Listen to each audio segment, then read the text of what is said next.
Venite! Captain America is a 1990 American superhero film based on the Marvel Comics superhero of the same name. It is directed by Albert Pyun and written by Stephen Tolkien, from a story by Tolkien and Larry Block. It stars Matt Salinger in the title role and Scott Paulin as his nemesis, the Red Skull, with Ronny Cox, Ned Beatty, Darren McGavin, Francesca Neri, Michael Norrie, and Melinda Dillon. The film was produced by Menahem Golan for the now-defunct 21st Century Film Corporation. Welcome back to Marvel Movie Rewind, where we look back at every live-action Marvel movie. Today we are discussing Captain America from 1990.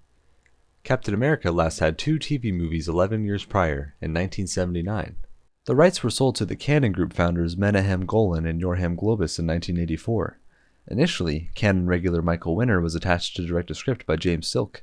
However, in 1986, Winner scrapped the Silk script and recruited British television writer Stan Hay. According to Hay, the film involved the stolen Statue of Liberty plot by an elderly Red Skull, aided by a female death cult, and Steve Rogers worked as an artist. Later, after some negative feedback for the Winner and Hay version, Winner started over, working alongside Stan Lee and Larry Block, with an advertisement release with their names listed. Michael Dudikoff was set to play the title character, and Steve James would play Sam Wilson or the Falcon. By 1987, Winner was off the project, and actor-director John Stockwell came aboard with the script by Stephen Tolkien. Golan left Cannon in 1989, and as part of a severance package, he was given control of 21st Century Film Corporation and allowed to carry over the film rights to the Captain America character. Director Albert Pyun, who had previously worked at Cannon, was brought on board and worked with the Tolkien script that originally started at Cannon. In an interview with Cinefantastique, Tolkien explained some of the changes that he made from the original comic, including changing the appearance and character of the Red Skull. Dolph Lundgren and Arnold Schwarzenegger were both considered for the title role. Val Kilmer was offered the part, but he turned it down to work on the Doors instead. Pyun originally wanted 2 different actors to play Rogers and Captain America, one before and one after his super soldier transformation. He wanted Matt Salinger to play pre-super soldier Rogers and Howie Long to play post-super soldier Captain America. However, Marvel insisted only one actor play the character. Pyun also wanted Captain America to use his tactical black suit in the film to reflect his appearance in the comics at the time, but this too was rejected by Marvel, who wanted him to retain his classic costume. Now, let's talk about the production. The movie was produced by 21st Century Film Corporation and distributed by Columbia TriStar Home Video. It was directed by Albert Pyun, known for directing low-budget B-movies and direct-to-video action films. The movie was written by Stephen Tolkien.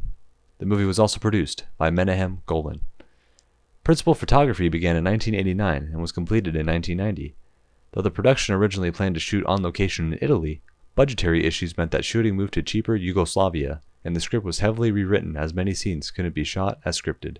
Filming took place in the cities of Zagreb and Dubrovnik at Jadran Film Studios. Other scenes were shot in Los Angeles. Entertainment Tonight also visited the set during making of the film, airing a segment in August 1989. Stan Lee also filmed a cameo appearance that was ultimately cut. The film was intended for release in August 1990 to coincide with the 50th anniversary of Captain America. Several release dates were announced between fall 1990 and winter 1991, but the film went unreleased for 2 years before debuting direct-to-video on VHS and Laserdisc, and on cable television in the United States in the summer of 1992. In the UK, 2020 Visions released the VHS and Laserdisc in 1991 prior to its release in the United States. The film was also given a limited theatrical release internationally. In the Philippines, the film was released as Blood Match on December 11, 1991, and a double feature with the Snoopy film. Posters miscredit Jean-Claude Van Damme as the martial arts instructor. The film was also released on DVD as part of the MGM limited edition Made on Demand series.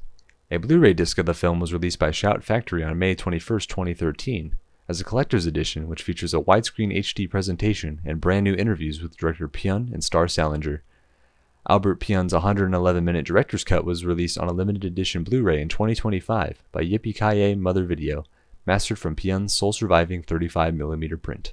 The film stars Matt Salinger, the son of Catcher in the Rye author J.D. Salinger, as Captain America, Ronny Cox as President Tom Kimball, Scott Paulin as the Red Skull, Ned Beatty as Sam Kolawetz, and Darren McGavin as General Fleming. The film was invited to screen as part of the 2013 Comic-Con in San Diego in July 2013. The film also had its debut on Cinemax Asia.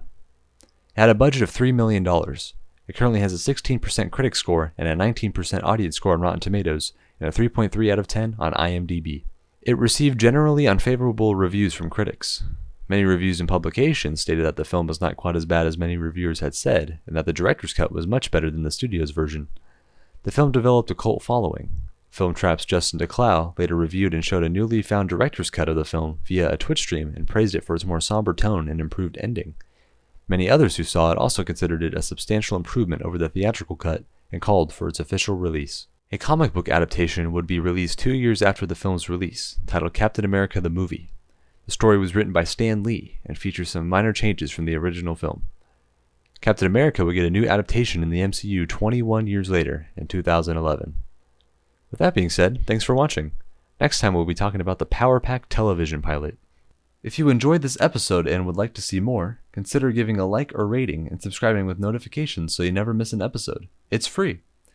Also feel free to check out our other episodes and share this podcast with others on YouTube, Spotify, or Apple Podcasts.